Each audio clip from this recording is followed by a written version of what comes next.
Unfiltered. Ricky Bo, Bill Colarulo. Philadelphia Sports Talk. 97.5 The Fanatic and 97.5thefanatic.com. Fanatic and the Fanatic app.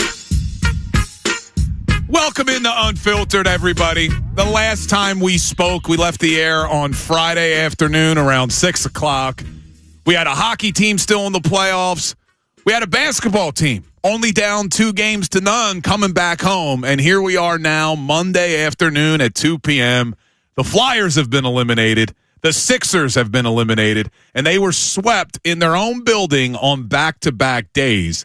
But maybe the craziest part of it all, Ricky, is the dichotomy between the Flyers and the Sixers in terms of the reaction from the fan base, right? Flyers, standing ovation. Let's go Flyers chants. Immediately when the game ends, the Sixers, was there even any Sixers fans left in the building? It was filled with Knicks fans on Sunday. And now here we are, man, looking towards the future. And it seems like both franchises are going in complete opposite directions. That's exactly what's happening. I was down there yesterday, obviously, and people were starting to file in for that game.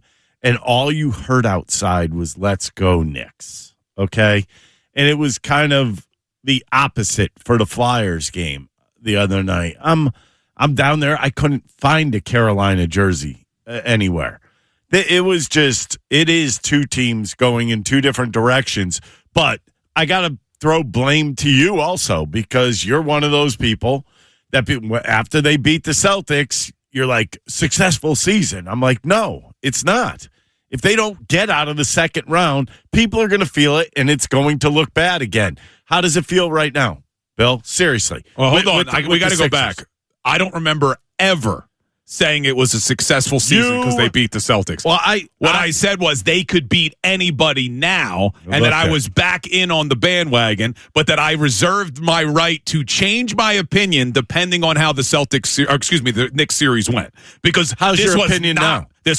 I should have stuck to my original damn opinion. When I said way back when that I didn't even want to see this team make it into the damn play-in tournament, that I wanted to see them lose as many games as possible, here we are, and we were given all this false hope, watching them come back 3-1 against the Celtics, thinking this team could actually do something for once in 25 years. And not only do we watch them not able to do anything against the Knicks, they were flat out embarrassed by the Knicks, Ricky. It was an embarrassment. Do you know that the last time they gave up that many points in a playoff game was 56 years ago? You had to go all the way back to 1970, and they did it twice. They did it last night, 144 points, and they did it on May 4th, giving up 137 points. Only time they've ever given up more points in a playoff game, 56 damn years ago. It was an embarrassment. So, yeah, I'm back now, complete 180. I don't want this team to come back next year. I don't want to see them bring the same energy, the same personnel back, the same front office. The problem is, I don't know if you can make changes. See, I didn't get fooled. I didn't get fooled after the Celtics series. I wasn't going to be one of those people that was going to let my mind suck me right back in and say, this team is that good. They are awesome. Look at Joel Embiid's healthy. Paul George is healthy. Maxey's healthy. Everything's great. I did not obviously you root for the team, but I don't think I had those expectations. I really didn't, especially once they went down 2-0, didn't win a game in New York, didn't look like they really had a shot. And then you come back here. Okay, you looked all right in game 3, but it's just not enough. You knew it was over. You knew it was over. And you look on the other side. You look at the Flyers. They weren't supposed to even be in the playoffs. Not only do they go to the playoffs, they end up making the playoffs. They beat the one team that everybody hates around here in the Pittsburgh Penguins. Yeah. So, could you have asked for a better story I look at this as a start to the Flyers. I look at this as an end to the Sixers. But is it the end? Yes, has to be. But how? Like, that's the thing. I'm right there with you. Somebody's got to go. But how do you change personnel when you are tied into the amount of contracts that this Sixers team is tied into? That's where it becomes difficult. Because let's just lay this out here for people so they understand. Everyone's coming in today. We're all furious. We're all angry. You want to see change with the Sixers. You want to see them revamp the roster. Right now, just between Joel Embiid and Paul George, you have over $230 million tied up in the next 2 seasons. Joel Embiid's 3-year contract extension kicks in now. Now. He's owed $58 million this coming season, $62.6 million the next season, and then he has a player option over $67 million in the 28-29 season. Paul George, $54 million owed next season, $56.6 million on a player option in the 27-28 season. And then if you add Maxey into the equation, he's owed $41 million, $43.6 million, and $46.4 million. So between those 3 players, even if they make changes to the front office, even if they make changes at the coaching position with Nick Nurse, how are you making massive changes to the personnel when you have that much money locked into, and take Maxey out of it for a second, Paul George and Joel Embiid, who are both in now the back end of their careers. Mm-hmm. Joel Embiid is coming off a season where he played how many games this year? Not many. 38. Oh, but maybe the year before he played a lot. 19. Oh, maybe the year before that he played a lot. 39. Who would take on this contract? Who in their right mind would take on that contract? That's what you're afraid of. That's what everybody's afraid of. But, I mean, is this team going to win as constructed? I think we already have that answer. Don't we already have the answer? It's no. It's no, and it's not a really good answer. And you could look as far as you want. Yes, Edgecombe's going to get better next year. Maxey's been one of those guys that is now a superstar. So, but what do you do when you have Joel Embiid half of the time, if you're lucky, and you have Paul George, who you don't know even can make a full season right now? He's not getting any younger. He's no spring chicken. This is a mess right now. It is a mess because money-wise, you are capped out. You are stuck. And if you can't trade Embiid, what do you do? What moves do you make? Could you make? Especially if you bring back Paul George, too, because if no one wants that contract, you're pretty much locked into, I guess you could try to find some more depth, some more pieces off the bench. I don't know. Quentin Grimes is a free agent. Kelly Oubre Jr. is a free agent. So is Drummond and Kyle Lowry. Dominic Barlow, you have a club option. Watford, you have a club option. But how do you make significant changes to a team that was clearly outmatched against the Knicks? And the crazy thing is, and you saw it on display against the Celtics, this team, as constructed, does have the ability to beat anybody on any given night. The problem is, it's probably only going to be on that night. Yeah. Because they can't put together every other night games with this type of roster where you don't know who's available, you don't know who's going to be healthy, you don't know who's going to have energy and who isn't. They are built to win one game when in an NBA playoffs, you got to be able to win 16. Yeah. That's the problem. They are built like a video game. They are not built like a team in the NBA that can actually compete with the rigorous playoff schedule of games every other night with how physical it gets and all that. And you saw it. Now, look, we're going to spend a lot of time today talking Flyers and Sixers. I would love to hear from Flyers and Sixers fans today because it is completely opposite. As frustrated as you are with the Sixers, you are excited about the future and the effort you saw from the Flyers. Even Saturday, taking it to overtime, right? I mean, that was an exciting game. A bounce here or there, they may have won a couple games in this series. Yeah, I mean, the Flyers are a completely different type team. I think you're seeing that the real thing kind of that flashed in front of your eyes is they need some goal scorers on this team. They need some guys that could put the puck in the net.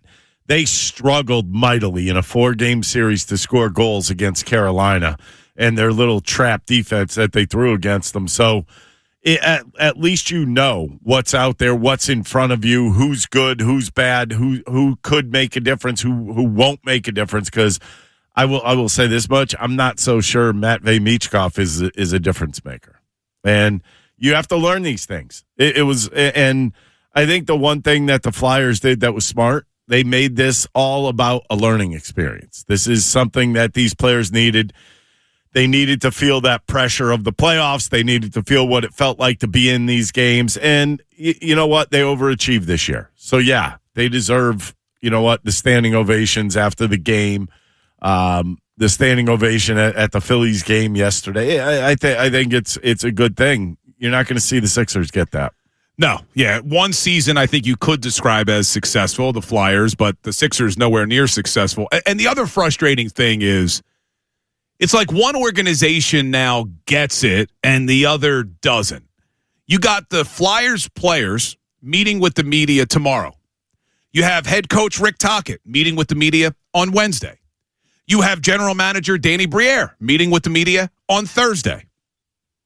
Where's the Sixers players? Apparently last night was the exit interviews after the game. Where's Daryl Morey? Well, apparently he's on his way to the NBA Combine. Like, where's Nick Nurse? We are not scheduled to hear from anybody with the 76ers all week. All you got was last night. That was the exit interviews. It's like this organization is becoming tone deaf. You have to come out. You got to talk to the Sixers fans. You got to explain what the future holds. What is the plan? And last night, this is another poor job of even relaying that message to your players. Joel Embiid gets to the podium last night, Ricky. I don't know if you heard it. The first thing he says to the media is to make it quick because I got to put my daughter to sleep. I'll talk to you more tomorrow. Well, the problem is, no, you're not talking to us more tomorrow, and you just got swept. I appreciate you're a father. I'm a father. Ricky's a father. Time and place, man. You just got swept by the New York Knicks. You just got embarrassed on your own floor. You can't come to the podium. And the first thing you say, make it quick. Listen to Joel. First thing he said. It's got to be quick. I got to put my daughter down to sleep. Y'all can ask me all the questions y'all want tomorrow. Let's go. Man, it's terrible, man. It's terrible. He's not meeting with the media today. That was it last night. Make it quick. How weak is that? What if they went to overtime? I mean, you see what I mean? Well, he kind of knew they were going to get blown out. You know what I'm talking about. I think he definitely knew. He probably said, honey, just wait. I'll put you to sleep when I'm done because this game's going to be quick. And it was. It was one of those games where it was over in the first quarter. It was over in the second quarter, the third quarter. And to be honest with you, at least show up. At least show up. The Sixers did not show up yesterday. They didn't show up for the game. Now, to his credit, Joel Embiid did play hard, right? Yeah. He probably played harder than anybody else on the court. The problem with Joel isn't necessarily that when he plays, it's that he's never available. That's the issue with Joel. I think everyone would agree he is a generational talent. We've seen it on full display. He's just not available enough. And then last night, another soundbite that's making the rounds about Joel is that he called the season a success. I do think it's important to put it into context. The question he was asked actually had the word success in it because he had said earlier in the year that this season is a success for me getting back on the court. But this is a long soundbite from Joel. A lot of people are taking this and running with it, and they're angry at Joel Embiid. He was asked, would you describe this season as a successful season? Here's Joel Embiid. I know we lost, and I know that's not the right mentality to have. But, for me, this was a success. Came into this year not knowing where I was going to be, how long I was going to play, if I was even going to play based on how the knee was the last few years. And, I came in just, hoping for the best. And I feel like we're in a position where we figured out the knee hasn't been an issue, and if it wasn't for the oblique or like some of the other stuff that I had, it could have been different as far as how many games I would have played. But we came into the season thinking that there was not much left. Based on the last 2 years, and now I'm sitting here, not even worrying about my knee, and even after all the stuff that's happened, people falling on me. Obviously, you're going to have setbacks, as you go along, but, those setbacks have been, so much different than it's been in the past. So I hate losing, but I thought I was done. That's the best way to put it. All right, so there's so much in there. I'm not as angry as others are with him referring to the season as a success because it's taken in context. But also, yeah, it's a bad answer from Joel because people are going to run with it. Just say, hey, there's nothing successful about this season. I'm excited that I felt healthy again. But that was it. And then he went on to say, except for all the other stuff. Like, my knee's great, but if it wasn't for all the other stuff, the oblique, the this, the that, the ankle, I mean, it's unbelievable. It sounded like he's a porcelain doll. Did you hear him say, guys fall on me, and I'm really, that's basketball. You're on a court with a bunch of huge dudes. They're going to fall on each other. And it's always all the other stuff, too. I mean, that's been the problem. The orbital fractures, the Bell's palsy. But that's what I mean. Right? How could you sit there and say that if it's happened year in, year out? But here's what I found as the craziest part of that soundbite. He came into this year thinking he was done. Are you kidding me? The 3-year contract extension hasn't even kicked in yet.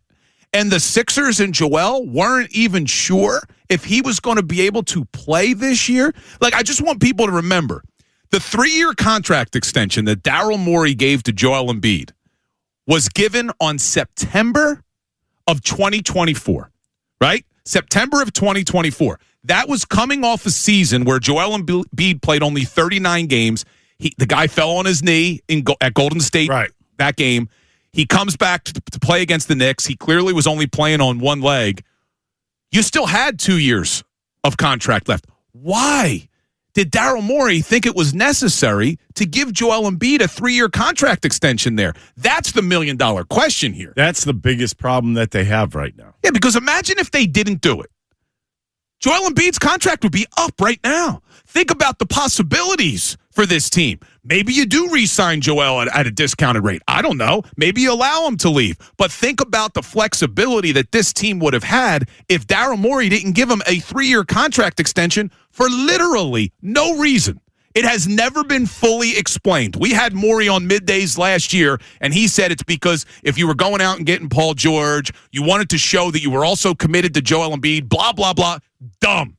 There was no reason to give a guy who's been battling injuries his entire career, coming off of a knee surgery where he was clearly limited in that Knicks series, who also, from all accounts, coming into September, was out of shape, took a vacation with his family, he played in the Olympics. You remember all the stuff that went on. Yep. And then he barely plays in the 2024 season. It was a disaster. Why did you give this guy the contract extension? This conversation today would have a completely different tone because it would be like, okay, you gave it your shot with Joel. Now it's time to get creative. You have flexibility. You have over $193 million to spend because that's what's remaining on his 3-year contract. $193 damn million. And now we sit here saying, okay, what do you do now? And that's the conversation I want to have. What do you do now? Well, I want to see who people would let go immediately.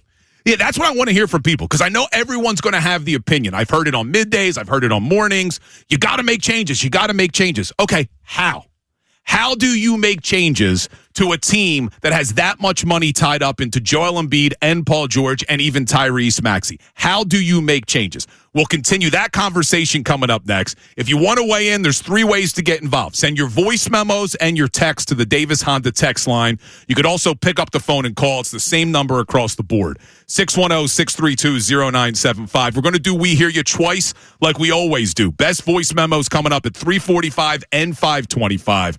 That's the easiest way to get your voice heard. Send your voice memos to the Davis Honda text line. A couple things we'll get to coming up. How do you make changes, Ricky Bo? Well, Windhorse was on Get Up this morning, Brian Windhorse on ESPN, laying out what he thinks could happen with Joel. Bobby Marks, NBA insider for ESPN, was on our morning show this morning, weighing out what you could potentially do with Joel and Paul George. We'll play that for you. But then also, like there wasn't more to get to, Tony Jones of The Athletic dropped a bombshell article this morning about what actually happened on April 1st, April Fool's Day, when Joel Embiid was ruled out against the Washington Wizards in Washington. Wait until you hear this one now. Unfiltered continues. 97.5 The Fanatic, NBC Sports, Philadelphia. All right, welcome back in the Unfiltered. Obviously, a lot of reactions today to both the Sixers and Flyers seasons ending this weekend. A lot of happiness towards the Flyers and what they were able to accomplish, a successful season. It looks like it's the start of something special with your Philadelphia Flyers, and it's the complete opposite reaction to what happened with the Sixers. Although both teams were swept, it appears both teams are going in complete opposite directions. Now, there's a lot of anger towards the 76ers and a lot of people saying they need to make massive changes and to get rid of Joel and get rid of Paul George and start over. And although I don't disagree with that, neither does Ricky about massive changes would be nice, it appears like it's a lot easier said than done when you look at how much money is tied up just between Embiid and George. They're both owed over $230 million over the next 2 seasons. Easier said than done to move those contracts. It's going to be extremely hard to move some contracts. You know what? It's so easy to just say, well, get rid of Embiid. It's not that simple. You got to match contracts. You got to make sure that you can even figure out a way to actually move somebody like that. And especially the teams you're going to move it to, what are you going to get back? I mean, seriously, are you looking just to dump salary? Okay, I get it. But what are you going to get back? You're going to get back players that are owed money is what you're going to get back.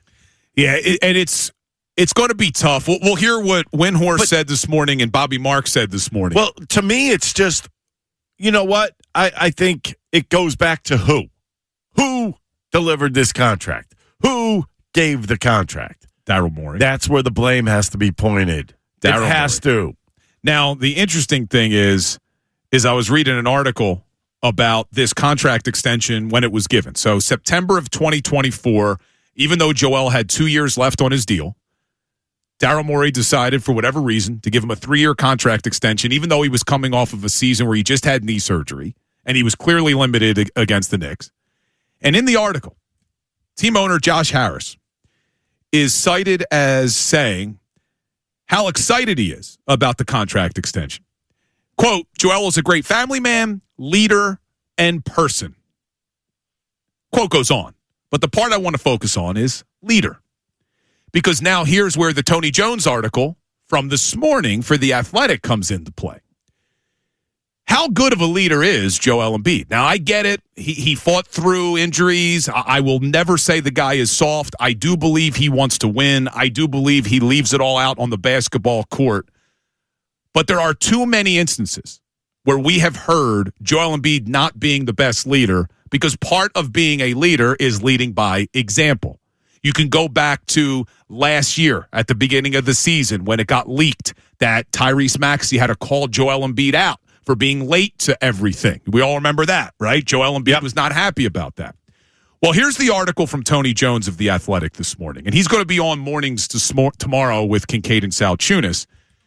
April 1st, the Sixers were in Washington, and Joel Embiid put out a tweet that said, I guess they won't let me play basketball. And we weren't sure if it was an April Fool's joke or whatnot, but it turns out after the fact, he said, I wanted to play and I wasn't allowed to play.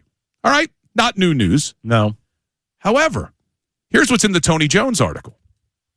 This I'm going to read directly from the article. On April 1st, the same day as Embiid's social media post, a handful of players met with members of Philadelphia's coaching staff before shoot-around in Washington to express concern over certain players' participation in team activities and frustration over the direction of the 76ers season, multiple league sources told The Athletic. Among other things, the players expressed they felt there wasn't enough control of the locker room. According to those sources, the meeting was tense enough to briefly imperil the team's shoot-around. However, the conversation resolved enough that the activity was able to proceed as planned. Now, he doesn't say that's Joel Embiid, but come on now. Just read the tea leaves here.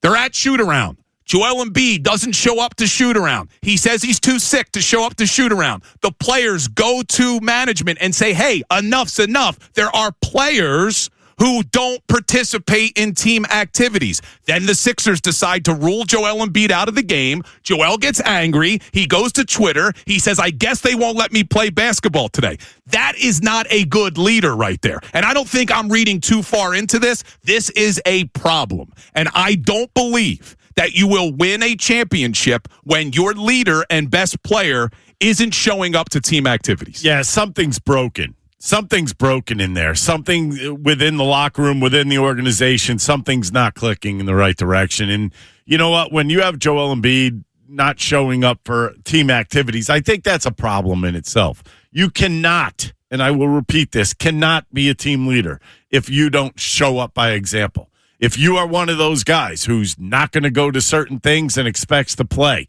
you are not a good leader. I think what you need to do is, number one, you have to have an understanding of who and what the team is. Number two, it's not that hard to be on time, right? I mean, when you think about anything, would I respect you if you were showing up at 1 o'clock every day and just saying, hey, let's go? No. And it's the easiest thing to control, right? That's the problem, is that he's too comfortable. He's gotten to a point where it has become almost like it's his team and his team only. That's a problem. So now here we are, and there's a lot of fans who have had enough. And I think two things can be true here, Ricky. Like, you can acknowledge that Joel Embiid is a tremendous basketball player. When he's healthy. Right? And you could also agree that Joel Embiid has been very unlucky at times in terms of injuries. And he did fight through injuries to come back, and he's a big reason why, maybe the biggest reason why you were even able to come back and beat the Celtics. But at the same time, acknowledge we're exhausted, it's time for a change, and you need to try to take this franchise in a different direction. However, it's not going to be easy because of the contract. So let's play a couple of NBA Insider audio from earlier today, because everyone seems to be, there's a mass majority of people who are saying, move on from Joel, move on from Joel, move on from Joel. Well, here was Brian Windhorst on Get Up this morning talking about if Joel will be back next season.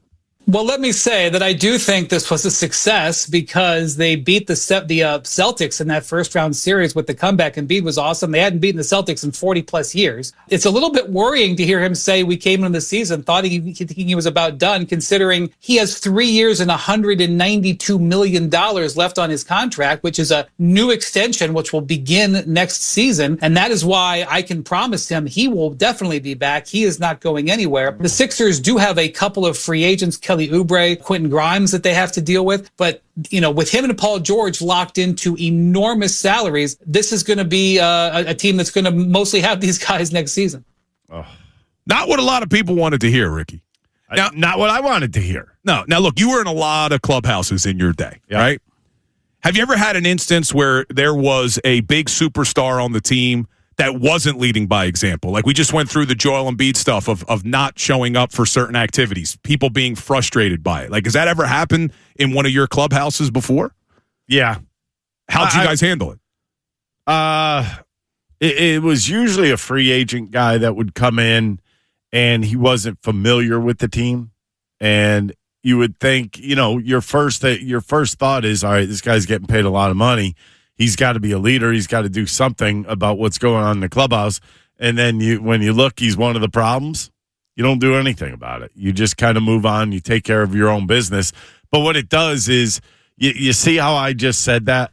It's like you're kind of searching for something. I mean, I was lucky enough to have Darren Dalton in that locker room for my first 2.5 years, and he was the leader, period.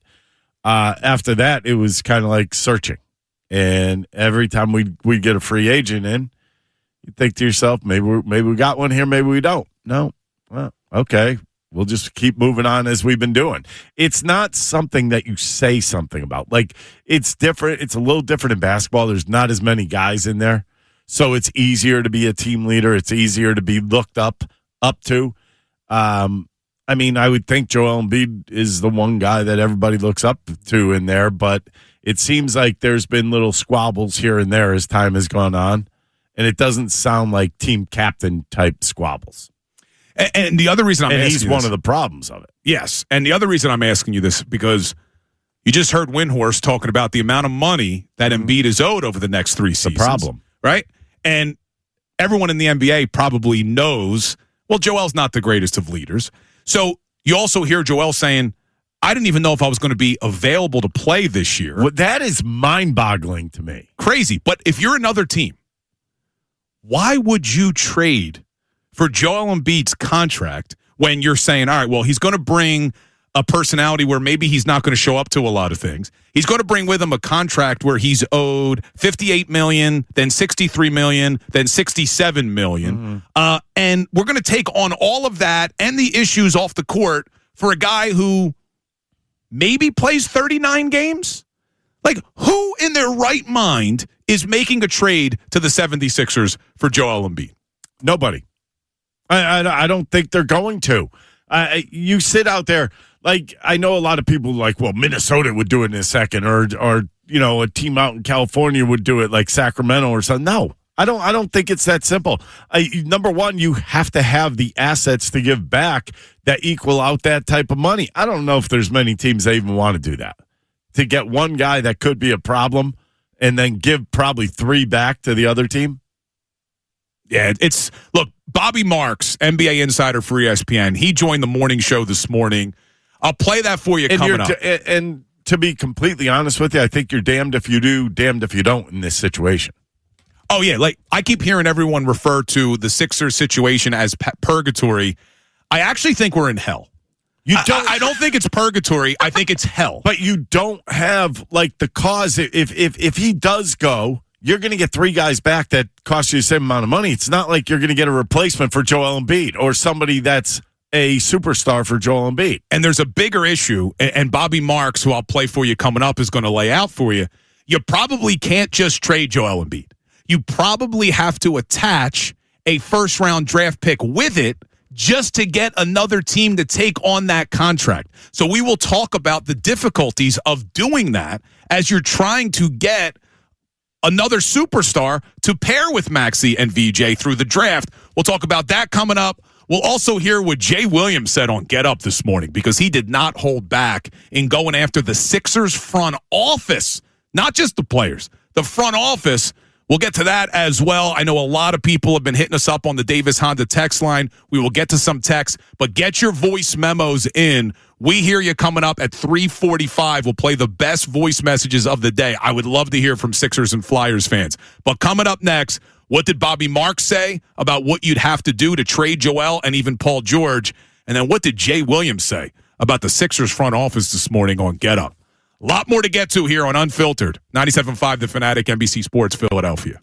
Hey, it's Ricky Bo. This Thursday, May 14th, it's our second event of our Ricky Bo Rose series, presented by Corona. I'm heading out to Kavanaugh's Rittenhouse from 7 to 9 p.m. I want you there. Come hang with me, talk some Phillies, grab ice-cold $5 Corona Extra and Corona Light bottles. We'll be giving away limited edition Ricky Bo's Row T-shirts. Plus, you'll have the chance to win baseball tickets in Ricky Bo's Row. We're doing one event every month all season long, so if you can't make this one, stay tuned and check out 975thefanatic.com for updates and details. And keep an eye out, because we got some special exclusive Corona MLB All-Star Game events this summer, including chances to win MLB All-Star Game prizes. So join us this Thursday night from 7 to 9, Kavanaugh's Rittenhouse. It's all going down with 97.5 The Fanatic and presented by Corona, the official cerveza of Major League Baseball. You must be 21. Please enjoy responsibly. All right, a lot of Sixers reaction today. If you want to get involved, best thing to do, send your voice memos to the Davis Honda text line. Would love to hear your thoughts on what the 76ers should do moving forward. Send them in, 610-632-0975. We hear you twice a day, once at 3:45, again at 5:25. So get your voice messages in. And we're going back and forth here, all right, on what can the Sixers do going forward? Because you have a lot of money tied into Joel Embiid and Paul George. Yeah, Tyrese Maxey's also owed over $40 million for the next 3 years. $41 million, then close to $44, and then over $46. But Paul George, $54 million next year, $56.6 million the year after. Joel Embiid, $58 million, and then $63 million and $67 million player option. So what can they do, Ricky Bo? Well, Bobby Marks, NBA insider, joined Kincaid and Sal Chunas this morning, and he tried to lay out what can you do to move two $50 million contracts. Here, Bobby Marks. Value in getting something of value back, you mean? I think it's a little bit challenging. I think certainly in a day and age where $50 million players, you better, if you're going to sign a player or trade for a player, you better make sure you have the right player with that type of salary here. Embiid's entering year one of this big extension. Paul's got 2 years left. You owe $300 million to both players, and they're all guaranteed. I think that's a challenge. It's a challenge without, listen, if you want to incentivize teams to take on the players and include stuff with it, yeah, sure. Players can always be moved and stuff like that. And Joel, he was terrific and the tail end of that Boston series. But, I think, certainly his body let him down a little bit in the New York series and everything. So, yeah, I think it's a challenge. I think if that's what the direction they wanted to go in as far as exploring trades. And if it's not, then you have to be content as far as kind of who you are and basically making some marginal moves as far as where you are with your bench. All right, so a lot in there. I see what he's saying. It's almost like you keep him, you build a bench around them, so you have something in the background for the Sixers, because we saw what the Knicks did to the Sixers. They had a good bench. The Sixers did not. Let me ask you flat out. If the Sixers tried to sell you on the idea of the big three come back and be George Maxey, I'm not buying it. VJ Edge come and they make, quote, marginal moves for the bench. I'm not buying in. Right? I mean, is that going to make you believe? I absolutely 100% refuse to buy in. All right, so then let's go a step further. Watch this. I'm going to ask you a weird question. What do you expect? Do you expect the Phillies to win the World Series this year? No. Why? Because I've seen they did those marginal moves in the bullpen. And I've seen this core group. Do you see what I'm saying? That's the feeling I get with the Sixers, is that even if you... the one thing you are literally hoping that everybody stays healthy all year. Are we done with the hope? Well, Joel Embiid did play 38 games this year. What? Yeah, well, that was more than the 19 he played last year. How about the playoffs? He played 7 of 11, and they were 3-4 in those 7 games. So, yes, I'm right there with you. Isn't that exactly what I'm saying? You got to be able to stay on the court. I mean, you're making $60 million a year. You should stay on the court. All right, but here's how then, let's listen to what Mark said about you got to attach something. So then if you wanted to trade Joel or Paul George, you're probably going to have to include a first-round draft pick with it. And this is where the problem lies. And this is why I said I don't believe, as Sixers fans, we're in purgatory. I think we're in hell.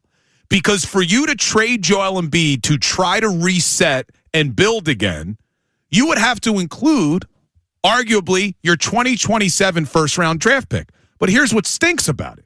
If you traded Joel this offseason and you come out in 2026, 2027, you are not going to be that good of a team. You are a better team with Joel when he's healthy. I think we all agree with that. So if you don't have a good season, you don't have a first-round draft pick in the 27 draft because you had to use it just to trade Joel Embiid or Paul George. Do you understand this weird cycle you're in now? That in order to get out from under these terrible contracts that were given out by Daryl Morey, you have to get rid of the draft assets that you do in fact have, which would help you build the team back. So it's like, all right, what do? It's hell. It's not purgatory. It's hell. This team's not going to win a championship with Joel Embiid. They're not. No one's going to convince me otherwise. He's not miraculously going to be healthy as he gets older. Paul George is not going to get better as he gets older. VJ Edgecombe and Tyrese Maxey, as much as we love them, are not good enough to carry the team to a title. So here you are in hell.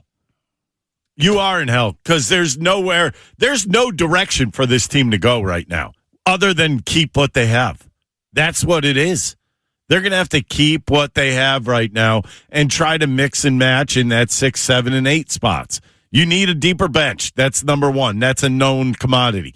Number two is you're going to have the same starters you did this past year. You're going to have it again. And you know what? As fans, we get to go through misery again because there is no proof, there is no anything that this team will ever get past the second round of the playoffs. All right, so let's introduce our Twitter poll. No. Because it's not all hopeless. Thankfully, the Flyers are giving us hope, Ricky Bo. Dr. Avedon Appel gives people hope. Yes, he does, because he keeps the Twitter poll up for 4 hours. He can help you as well. Dr. Avedon Appel of Iron Mountain Men's Health. So the Twitter poll we're going to ask today, even though we just spent the whole first hour on the Sixers, is what describes you more today? Are you hopeful for the Flyers, or are you hopeless for the Sixers? How would you answer that? I thought I was more hopeful for the Flyers, but after just going off for an hour on the Sixers, maybe I'm just more hopeless for the Sixers at this point. So which am I weighing more into? I'm a negative guy, but I'm going with the Flyers. I'm hopeful for the Flyers because I think... Oh, man, it hurts to hear it. They're done. Great season, but they're done. You're a donkey. They're done. All right, let's see. What do we got on the Twitter poll, Sil? What describes you more today? Hopeful for the Flyers or hopeless for the Sixers? 79% voted hopeful for the Flyers. 21% hopeless for the Sixers. Let's hit the horn. I'm shocked. Danny. Well, more people want to be positive, I guess. So I'd love to hear from Flyers fans then. Send your voice memos in, Flyers fans. What should the Flyers do this offseason? Because I got a lot of ideas about what they should do. Now, the good thing is, for Flyers fans, players are meeting with the media today. Rick Tockett's meeting with the media tomorrow. Danny Briere's meeting with the media on Thursday. Hold on, let me check my notes here. Daryl Morey scheduled to meet with the media. Never. Nick Nurse scheduled to meet. Oh, what about the players? Oh, that was their exit interviews last night. Great. Appreciate it. I am shocked that they could do that. I am absolutely 100% shocked that they do a post-game interview and that's their exit interviews for the season. You don't think that's not right? The players didn't even know it was either. Like Joel did not realize it last night. He goes, ask me all the questions tomorrow. Yeah, it's bad. It's bad. All right, let me tell you. You just reminded me of something. I have a feeling there's going to be a shakeup going on because they're number one, there has to be. Number two, I think they would have exit interviews. Yeah, last night apparently was the exit interviews. But you just reminded me when you said interviews.